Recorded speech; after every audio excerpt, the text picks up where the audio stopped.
Hello friends, this is Shalini Shrivastava. स्वागत है आपका टीचिंग लर्नर्स में। फ्रेंड्स, हम इस समय शिक्षण कौशल में शिक्षण की विधियाँ एवं कौशल कर रहे हैं, उसी के अंतर्गत ये सारी चीज़ें आ रही हैं। तो आज हम ये शिक्षण प्रक्रिया के सोपानों को देखेंगे। आज हम शिक्षण प्रक्रिया के सोपानों को देखेंगे। देखते हैं शिक्षण प्रक्रिया के सोपान कितने होते हैं। तो शिक्षण प्रक्रिया के 3 सोपान होते हैं। शिक्षण प्रक्रिया के 3 सोपान होते हैं। एक है शिक्षण पूर्व तैयारी, शिक्षण पूर्व चिंतन एवं तैयारी, दूसरा है वास्तविक शिक्षण और तीसरा है शिक्षणोपरांत मूल्यांकन। ये इंपॉर्टेंट है, ये टॉपिक इंपॉर्टेंट है, क्रम वाइज पूछ लेता है इसको। अभी हम आगे बताते हैं।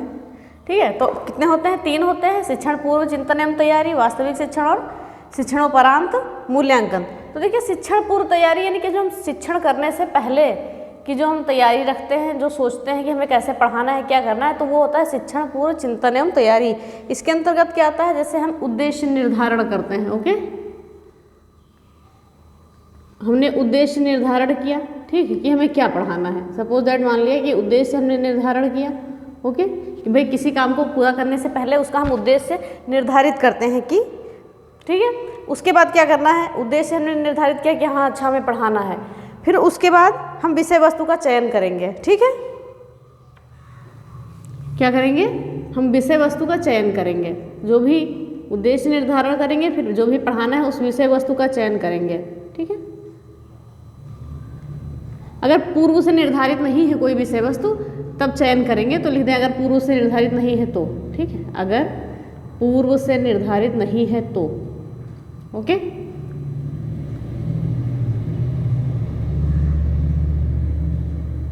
नहीं है तो अगर पहले से निर्धारित है तो विषय वस्तु का चयन तो है ही। ठीक है, फिर उसके बाद हमने उद्देश्य निर्धारण किया, फिर विषय वस्तु का चयन किया, फिर क्या करेंगे? शिक्षण विधि, युक्ति और तकनीकों का निश्चय करेंगे। ठीक है, फिर उसके बाद क्या करेंगे? शिक्षण विधि,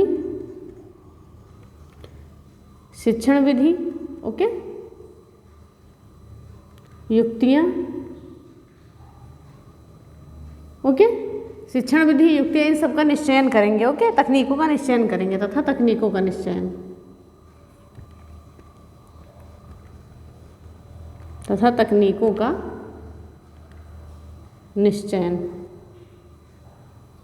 ध्यान से देखिए। शिक्षण पूर्व, पहला है शिक्षण पूर्व चिंतन एवं तैयारी। कि अगर हम शिक्षण कर रहे हैं इससे पहले कि हमारी क्या क्या तैयारियां होनी चाहिए। पहले हमें उद्देश्य निर्धारण करना चाहिए, फिर जो भी पढ़ाना है उस विषय वस्तु का चयन करना है अगर वो पूर्व से निर्धारित नहीं है तो। फिर उसके बाद विषय वस्तु का चयन करने के बाद हमें ये करना है कि हम कौन सी शिक्षण विधि यूज करेंगे, कौन सी युक्तियों का यूज करेंगे और कौन सी तकनीकों का निश्चय करेंगे। ठीक है, तो क्या हो गया? उद्देश्य निर्धारण, विषय वस्तु का चयन, शिक्षण विधि एवं युक्तियों का एवं तकनीकों का निश्चयन। तो ये हो गया हमारा शिक्षण पूर्व चिंतन एवं तैयारी। अब अगला है वास्तविक शिक्षण। वास्तविक शिक्षण जो वर्तमान में हम शिक्षण करते हैं। ठीक है, तो देखते हैं वास्तविक शिक्षण में क्या क्या आता है। इसको यहीं पे देख लेते हैं। वास्तविक शिक्षण में जैसे पहले हमारी आ गई कक्षा व्यवस्था। जब हम क्लासरूम में जाएंगे तो पहले देखेंगे कक्षा की व्यवस्था कैसी है। ठीक है, तो सबसे पहले हम ये देखते हैं वास्तविक शिक्षण में कि कक्षा व्यवस्था क्या है। उसके बाद पढ़ाने के साथ साथ कक्षा प्रेक्षण। पढ़ाने के साथ कक्षा प्रेक्षण। कक्षा प्रेक्षण, ठीक है। फिर हम देखेंगे पढ़ाने के साथ साथ हम कक्षा का प्रेक्षण करते रहेंगे। पहले कक्षा व्यवस्था देखेंगे, फिर पढ़ाने के साथ साथ कक्षा का प्रेक्षण करते रहेंगे। फिर जो भी हमने यहाँ युक्तियाँ, तकनीकियों, इन लोग का निश्चयन किया है, यानी कि उपर्युक्त तो क्या कर सकते हैं, जो हमने पहले चयन किया है ना, इन तकनीकों एवं शिक्षण विधियों का प्रयोग करेंगे। ठीक है, शिक्षण विधि, युक्तियाँ एवं तकनीकों का प्रयोग। ठीक है, युक्तियाँ एवं तकनीकों का प्रयोग। तकनीकों का प्रयोग करेंगे। तो सबसे पहले है वास्तविक शिक्षण में क्या करेंगे? कक्षा व्यवस्था देखेंगे कि पढ़ाने के साथ साथ प्रेक्षण भी करेंगे कक्षा का। फिर जो हमने यहाँ पे शिक्षण विधियाँ चयन की हैं उन शिक्षण विधियों का प्रयोग हम करेंगे वास्तविक शिक्षण में। ठीक है, हो गया। फिर आगे क्या करेंगे, आवश्यकता अनुसार जब हमें ज़रूरत होगी तो हम पुनर्बलन देंगे, ठीक है। आवश्यकता अनुसार पुनर्बलन का प्रयोग करेंगे, ठीक है। पुनर्बलन देंगे बच्चों को, पुनर्बलन का प्रयोग। ओके, देखिए पहले कक्षा व्यवस्था देखेंगे, फिर पढ़ाने के साथ साथ कक्षा का प्रेक्षण भी करेंगे, फिर हमने जो पहले से निश्चित की थी शिक्षण विधियाँ और युक्तियाँ तकनीकों का उसका प्रयोग करेंगे, फिर ज़रूरत पड़ने पर हम पुनर्बलन भी देंगे, ठीक है। तो ये हमारे दो हो गए, शिक्षण पूर्व चिंतन की तैयारी और वास्तविक शिक्षण। अब आता है शिक्षणोपरांत मूल्यांकन, ठीक है। तो यानी कि शिक्षण के बाद क्या करना चाहिए, ओके। तो लिखा है उद्देश्य आधारित मूल्यांकन, ठीक है। जिस उद्देश्य से हमने पढ़ाना स्टार्ट किया था फिर उसका मूल्यांकन करेंगे, वो पूरा हुआ कि नहीं हुआ, ओके।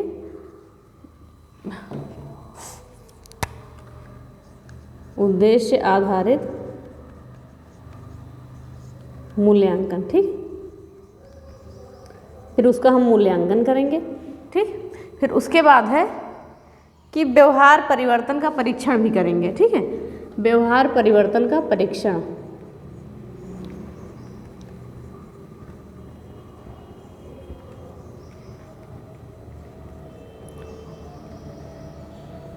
ठीक है। देखेंगे कितना व्यवहार में परिवर्तन आया, ठीक है। इन तैयारियों से, वास्तविक शिक्षण से इस आधार पे हम क्या करेंगे, उद्देश्य आधारित मूल्यांकन करेंगे, इसका पूरा मूल्यांकन करेंगे। फिर देखेंगे कि व्यवहारों में कुछ परिवर्तन आया है या नहीं आया, उसका परीक्षण करेंगे। फिर जो आगे है भविष्यगत संभावित परिवर्तनों पर विचार, जो भविष्य में परिवर्तन हो सकते हैं, ओके। भविष्यगत क्या है, भविष्यगत संभावित परिवर्तनों पर विचार, संभावित परिवर्तनों पर विचार, ओके। फिर देखेंगे भविष्य में जो परिवर्तन संभव हो सकते हैं उन पर विचार करेंगे, ठीक है। तो हम फिर से एक बार देख लेते हैं। शिक्षण प्रक्रिया के 3 सोपान होते हैं, शिक्षण पूर्व, चिंतन एवं तैयारी, दूसरा है वास्तविक शिक्षण और तीसरा है शिक्षणोपरांत मूल्यांकन। तो हम शिक्षण पूर्व, चिंतन एवं तैयारी में करते हैं, पहले हम उद्देश्य निर्धारण करते हैं, ठीक है। फिर उसके बाद हम विषय वस्तु का चयन करते हैं कि हमें पढ़ाना क्या है। फिर हम शिक्षण विधियाँ, युक्तियाँ और तकनीकों का निश्चयन करते हैं, ओके।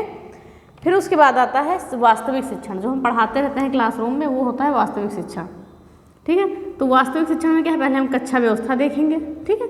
फिर पढ़ाने के साथ साथ हम कक्षा का प्रेक्षण भी करते रहेंगे और फिर जो ये शिक्षण विधियाँ दी है इन शिक्षण विधियों का प्रयोग करेंगे यहाँ पे, और आवश्यकता अनुसार आवश्यकता पड़ने पर पुनर्बलन भी देंगे बच्चों को, ठीक है। फिर है शिक्षणोपरांत मूल्यांकन। शिक्षणोपरांत मूल्यांकन में ये देखा जाता है कि हमने जिस उद्देश्य से यह प्रारंभ किया था शिक्षण, वो उद्देश्य पूरा हुआ कि नहीं हुआ, उसका मूल्यांकन करना। व्यवहार परिवर्तन का परीक्षण, इन दोनों से क्या व्यवहार में परिवर्तन आया उसका परीक्षण। भविष्य संभावित परिवर्तनों पर विचार, और जो भविष्य में परिवर्तन हो सकते हैं, जो परिवर्तन संभव हैं उन पर विचार करते हैं, ठीक है। तो ये हो गया हमारा शिक्षण प्रक्रिया के सोपान, ठीक है। अब हम देखते हैं आगे। तो अब हम देखते हैं कि शिक्षण के स्तर कौन कौन से होते हैं, ओके। शिक्षण के स्तर ये तो मोस्ट इम्पॉर्टेंट है ही, ये ध्यान से पढ़िएगा, ओके। तो हमने देखा है कि शिक्षण के स्तर जो है 3 होते हैं। कितने होते हैं शिक्षण के स्तर हैं? 3 होते हैं। पहला कौन सा है, हम स्मृति स्तर लेते हैं, ठीक है। यहाँ लिखते हैं शिक्षण के स्तर, शिक्षण के स्तर, ओके। पहला है स्मृति स्तर, दूसरा है अवबोध स्तर, अवबोध स्तर, ओके। और तीसरा है चिंतन स्तर।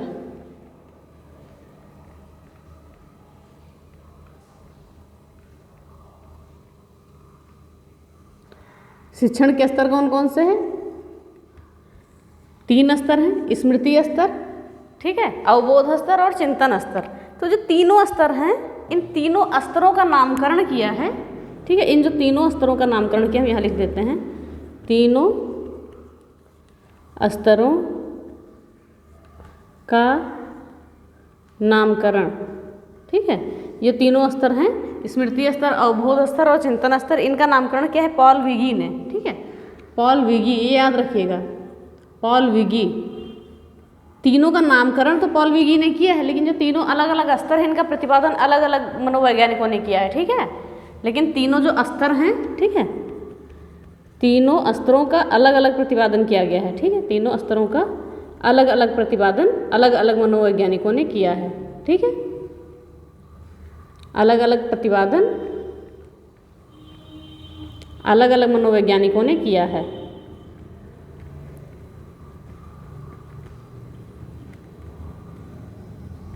ओके, देखिए तीनों स्तरों का नामकरण तो पॉल विगी ने किया है, लेकिन ये तीनों स्तर जो अलग अलग हैं इनको अलग अलग प्रतिपादन अलग अलग मनोवैज्ञानिकों ने किया है। तो हम देखते हैं स्मृति स्तर का प्रतिपादन किसने किया है? हर्बर्ट ने। ओके, स्मृति स्तर का प्रतिपादन किसने किया? हर्बर्ट ने किया है। और अवबोध स्तर का प्रतिपादन किया है मॉरिसन ने। Okay, Morrison. और जो चिंतन स्तर आता है इसका प्रतिपादन किया है हंट ने। Okay, Hunt. अब एक बार हम और देख लेते हैं, शिक्षण के 3 स्तर होते हैं, ठीक है, बहुत इंपॉर्टेंट है, देख लीजिएगा। स्मृति स्तर, अवबोध स्तर, चिंतन स्तर, ठीक है, ये सबसे हमारा निचला स्तर होता है और ये सबसे उच्चतम स्तर होता है। स्मृति स्तर सबसे निचला स्तर और चिंतन स्तर सबसे उच्चतम स्तर या उच्च स्तर होता है, ठीक है। तो इसमें जब हमने कहा कि तीनों स्तरों का नामकरण पॉल विगी ने किया था, लेकिन तीनों स्तरों का अलग अलग प्रतिपादन अलग अलग मनोवैज्ञानिकों ने किया है। तो स्मृति स्तर का हर्बर्ट ने किया है, अवबोध स्तर का मॉरिसन ने किया है और चिंतन स्तर का हंट ने किया है। तो ये हमने ओवरऑल देख लिया। अब हम एक एक देखते हैं स्मृति स्तर क्या होता है डिटेल में, ठीक है। तो हम देखते हैं स्मृति स्तर क्या होता है। तो अब हम देखते हैं डिटेल में कि स्मृति स्तर क्या होता है, ठीक है। थोड़ा ये लंबा टॉपिक चलेगा। तो स्मृति स्तर जो है इसका प्रतिपादन किया था हर्बर्ट ने।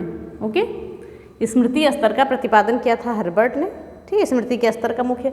और जो स्मृति स्तर को, ठीक है, शिक्षण अधिगम प्रक्रिया का प्रारंभिक चरण माना जाता है। स्मृति को शिक्षण अधिगम प्रक्रिया का, किसका? शिक्षण अधिगम प्रक्रिया का प्रारंभिक चरण माना जाता है, शिक्षण अधिगम प्रक्रिया का। ओके, शिक्षण अधिगम प्रक्रिया का प्रारंभिक चरण माना जाता है। ओके, प्रतिपादक हर्बर्ट है, याद रखिएगा, और इसे शिक्षण अधिगम प्रक्रिया का प्रारंभिक स्तर माना जाता है, ठीक है। और ये इसको जो है शिक्षण का निम्नतम स्तर माना जाता है, ठीक है, शिक्षण का निम्नतम स्तर माना जाता है शिक्षण का, ठीक है, क्योंकि इसमें चीज़ें जो है याद करने के लिए होती हैं, ठीक है, इसमें स्मृति वाली चीज़ें होती हैं, याद करने वाली होती हैं, ठीक है। जैसे प्रारंभिक कक्षाओं में बच्चे पहाड़े याद करते हैं, ठीक है, वर्णमाला, गिनती आदि याद करने की प्रक्रिया जो भी आती है वो स्मृति स्तर में आती है। जैसे प्रारंभिक स्तर पे बच्चे हैं ना, तो पहाड़ा याद किया उन्होंने, ठीक है, वर्णमाला, गिनती, तो ये सब क्या हो गया? ये हो गया कि स्मृति स्तर में आता है। ये चीज़ें बच्चे याद करते हैं, ठीक है, जो चीज़ें याद होती हैं वो स्मृति स्तर में आती हैं। उसके बाद क्या है, हर्बर्ट ने जो है स्मृति स्तर में 5 चरण बताए हैं, ठीक है। हर्बर्ट ने स्मृति स्तर में 5 चरण बताए हैं, 5 चरण बताए हैं, ओके, जिन्हें पंचपदी प्रणाली बोला जाता है। ओके, हर्बर्ट की पंचपदी प्रणाली आपने सुना होगा, ठीक है, जिन्हें हर्बर्ट की पंचपदी प्रणाली बोला जाता है। हर्बर्ट की पंचपदीय प्रणाली बोला जाता है, ठीक है, पंचपदीय प्रणाली कहते हैं, याद रखिएगा। हर्बर्ट ने स्मृति स्तर के 5 चरण बताए हैं, जिन्हें हर्बर्ट की पंचपदीय प्रणाली कहा जाता है। ओके, हर्बर्ट की पंचपदीय प्रणाली कहा जाता है, याद रखिएगा इसको। फिर जो है एनसीईआरटी जो है, ठीक है, national council education research and training, NCERT जो है अपनी जो पाठ्य योजना है, ठीक है, वो पंचपदीय प्रणाली को आदर्श मानकर बनाती है, तैयार करती है, ठीक है। जो एनसीईआरटी जो अपनी पाठ्य योजना बनाती है, ठीक है, वो पंचपदीय प्रणाली को आदर्श मानकर ही बनाती है। जो हर्बर्ट की पंचपदीय प्रणाली है उन्हें आदर्श बनाकर तैयार करती है, उनका मानक तैयार करती है, ठीक है। फिर आगे क्या है, सीखने की तीव्रता, प्रतिधारण की स्थिरता, वांछनीय स्तर को फिर से अभिज्ञ स्तर पर लेकर आना, ये उच्च स्मृति के लक्षण हैं। यानी कि हम कितनी जल्दी सीख रहे हैं, हमारे अंदर धारण करने की क्षमता कितनी है, स्थिरता कितनी है, और वांछनीय स्तर को फिर से अभिज्ञ स्तर पर लेके आना, ठीक है। तो ये उच्च स्मृति के लक्षण हैं ये सारे, ठीक है। तो ये हो गया आपका स्मृति स्तर के बारे में। अब हम देखते हैं पंचपदीय प्रणाली के चरण कौन कौन से हैं। हर्बर्ट के पंचपदीय प्रणाली के हम चरण देखते हैं, देखिएगा ध्यान से। अब हम देखते हैं कि पंचपदीय प्रणाली के चरण कौन कौन से हैं। ठीक है, ये चरण बहुत ही इंपॉर्टेंट है, सीक्वेंस में एग्जाम में पूछ लेता है, पिछली बार 2019 सुपर टेट में पूछा हुआ था। ठीक है, तो ये ध्यान से पढ़िएगा और इसे तैयार भी कर लीजिएगा, नोट्स बनाते रहिए प्लीज़, नहीं तो छूट जाएंगी चीज़ें। ठीक है, वीडियो देखते रहिए, नोट्स बनाते रहिए। तो अब हम देखते हैं कि पंचपदीय प्रणाली जो थी इनकी चरण कौन कौन से थे। हर्बर्ट की पंचपदीय प्रणाली के चरण कौन कौन से थे। पहला चरण था प्रस्तावना। ओके, प्रस्तावना। दूसरा था, हम प्रस्तावना दिया, फिर हमने प्रस्तुतिकरण किया। ओके, फिर दूसरा था प्रस्तुतिकरण। ठीक है, फिर हमने तीसरा देखा तुलना। तुलना, तुलना करना। फिर चौथा देखा सामान्यीकरण करना।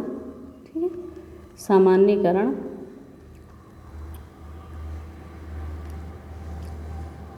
और पांचवा क्या है, अनुप्रयोग। ठीक है, अनुप्रयोग। ओके, प्रस्तावना मैंने लिख दिया, प्रस्तावना।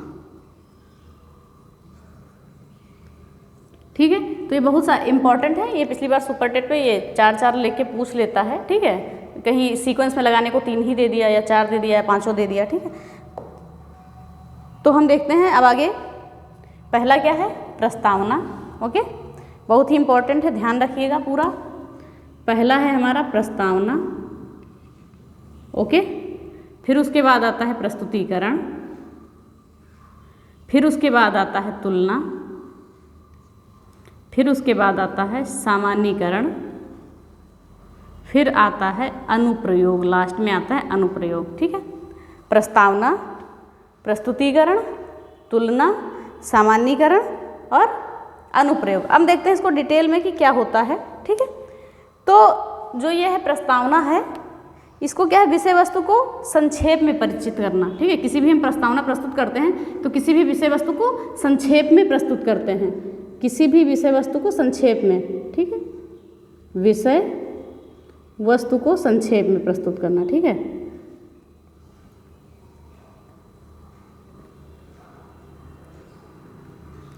देखिए प्रस्तावना का मतलब क्या हुआ, हम किसी भी विषय वस्तु को, ठीक है, संक्षेप में परिचित कराएंगे। परिचित कराना, जो पूर्व ज्ञान से जोड़कर नवीन ज्ञान, ठीक है, संक्षेप में परिचित कराना। ओके, और हमने ये देखा है कि प्रस्तावना में क्या होता है कि पूर्व ज्ञान से हम नवीन ज्ञान को जोड़ते हैं, तो यहाँ हम लिख देंगे पूर्व ज्ञान से नवीन ज्ञान। ओके, पूर्व ज्ञान से नवीन ज्ञान, याद रखिएगा, नवीन ज्ञान।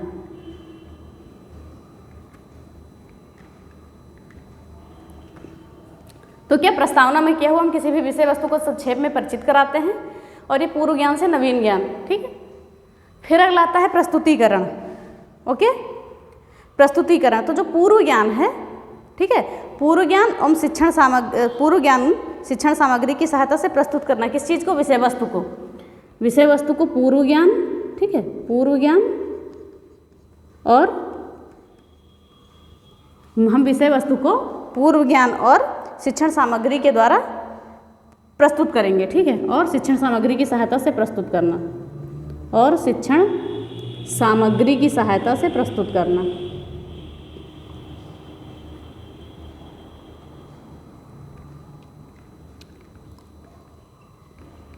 ओके, ये हो गया हमारा प्रस्तुतिकरण, यानी कि प्रस्तुत करना, पूर्व ज्ञान और शिक्षण सामग्री की सहायता से प्रस्तुत करना। ओके, अब देखते हैं आगे है तुलना। अब तुलना क्या है, जब पूर्व ज्ञान और नवीन ज्ञान में हम तुलना करेंगे, ठीक है, उदाहरण के द्वारा। किसके द्वारा, पूर्व ज्ञान और नवीन ज्ञान में तुलना। यहाँ बात की गई है पूर्व ज्ञान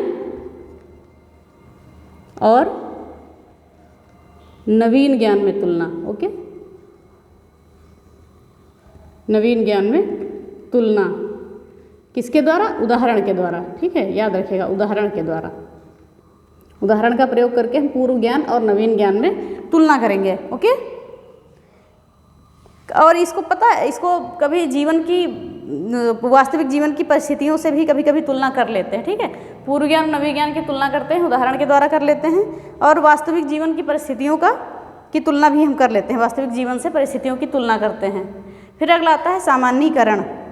इसमें क्या आता है कि उदाहरण से नियम, ठीक है, उदाहरण देंगे, उससे नियम फिर बताएंगे, ठीक है, उदाहरण से नियम हम बताते हैं। ओके, सामान्यीकरण में हम क्या करते हैं, उदाहरण से नियम बताते हैं, ठीक है, उसके बाद ही निष्कर्ष निकालते हैं, ठीक है, उसके बाद निष्कर्ष निकालते हैं, उदाहरण से नियम फिर निष्कर्ष निकालते हैं, निष्कर्ष निकालना। ओके, फिर अगला आता है लास्ट है अनुप्रयोग। ओके, सीखी हुई जब जानकारी जो भी है उसे प्रयोग में लाना, ठीक है, जो अभी तक हमने सीखा है ऊपर, सीखी हुई जानकारी को प्रयोग में लाना, सीखी हुई जानकारी को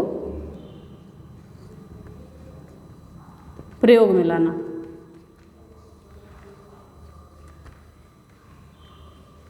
ओके, अब देखते हैं, फिर से एक बार देख लेते हैं पंचपदी प्रणाली के चरण कौन कौन से हैं। प्रस्तावना, प्रस्तुतिकरण, ओके, ये 5 चरण हैं, याद रखिएगा, गिनती हमने लिखी नहीं। प्रस्तावना, प्रस्तुतिकरण, तुलना, सामान्यीकरण और अनुप्रयोग। प्रस्तावना में क्या होता है, हम किसी भी विषय वस्तु को संक्षेप में परिचित कराते हैं, जो पूर्व ज्ञान से नवीन ज्ञान को जोड़ते हैं, ठीक है, पूर्व ज्ञान पर आधारित होता है प्रस्तावना। फिर आता है प्रस्तुतिकरण, पूर्व ज्ञान और शिक्षण सामग्री की सहायता से प्रस्तुत करना, किसी भी चीज़ को, किसी भी पाठ्य वस्तु को पूर्व ज्ञान और शिक्षण सामग्री की सहायता से उसको प्रेजेंट करना, प्रस्तुत करना। फिर अगला आता है तुलना, तो हम पूर्व ज्ञान और नवीन ज्ञान में तुलना करते हैं उदाहरण के द्वारा, कभी कभी हम जीवन की वास्तविक परिस्थितियों से भी तुलना कर लेते हैं, ठीक है। फिर अगला आता है सामान्यीकरण, उदाहरण से नियम, भाई उदाहरण से हम नियम तक जाएंगे और निष्कर्ष निकालेंगे, वो हो गया सामान्यीकरण। फिर अनुप्रयोग होता है कि हम प्रयोग करना, यानी कि सीखी हुई जो जानकारी अभी तक हमने सीखी है उसको हम प्रयोग में कैसे लाएंगे, ठीक है, तो सीखी हुई जानकारी को प्रयोग में लाना। तो यह हो गया आपको स्मृति स्तर हो गया, ठीक है। इसके बारे में थोड़ा सा और बता देते हैं। फिर हम देखते हैं हर्बर्ट जो थे, ठीक है, हर्बर्ट को जो है दैनिक पाठ्य योजना का जनक कहा जाता है। हर्बर्ट को दैनिक पाठ्य योजना, ओके, पाठ्य योजना का जनक कहा जाता है, ठीक है। हर्बर्ट जो थे, इन्हें दैनिक पाठ्य योजना का जनक कहा जाता था क्योंकि इन्होंने सबसे पहले पाठ्य योजना का विचार दिया था, ठीक, पाठ्य योजना का विचार सबसे पहले इन्होंने ही दिया था, पाठ्य योजना का विचार, ठीक है। इन्हीं के अकॉर्डिंग एनसीईआरटी के चलता था, पाठ्य योजना निर्धारित किया जाता था, पाठ्य योजना का सर्वप्रथम विचार, ठीक है, सर्वप्रथम विचार दिया था, ठीक है। तो दैनिक पाठ्य योजना का जनक कहा जाता था क्योंकि इन्होंने सबसे पहले विचार दिया था, पाठ्य योजना का सर्वप्रथम विचार इन्होंने हर्बर्ट ने ही दिया था, ठीक है। ये इंपॉर्टेंट है, याद रखिएगा, पूछ सकता है, ठीक है, कि हर्बर्ट को पाठ्य योजना का जनक कहा जाता है। हर्बर्ट पंचपदीय प्रणाली के भी जनक हैं, ठीक है, और इन्हें पाठ्य योजना का सर्वप्रथम विचार इन्हीं के मन में आया था, इन्होंने ही प्रयोग किया था। फिर इन्होंने जो है सबसे महत्वपूर्ण, जो हमने अभी 5 स्तर पढ़े हैं, प्रस्तावना, प्रस्तुतिकरण, ठीक है, तुलना, सामान्यीकरण और अनुप्रयोग, इनमें सबसे महत्वपूर्ण प्रस्तुतिकरण को माना है इन्होंने, ठीक है।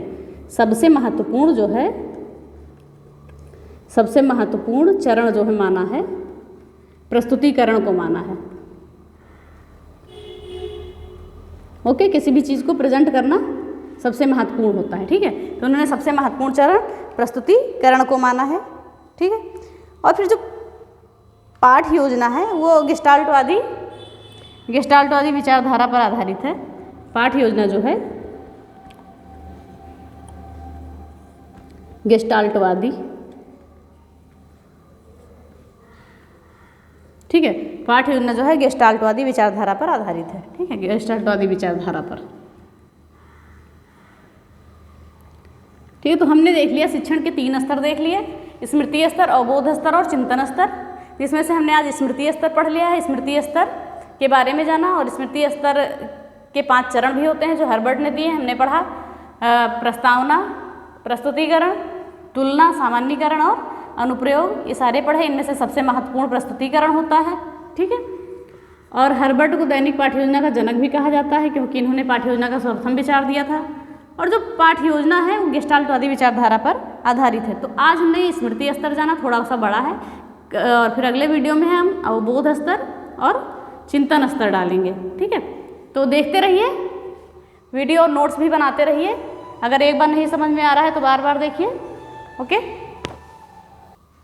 तो ये हो गया, आगे का हम कल के वीडियो में पढ़ेंगे, तो पढ़ते रहिए, ठीक। अगर वीडियो पसंद आती है तो लाइक, शेयर एंड सब्सक्राइब करें, बेल आइकन दबाना ना भूलें। धन्यवाद, जय हिंद।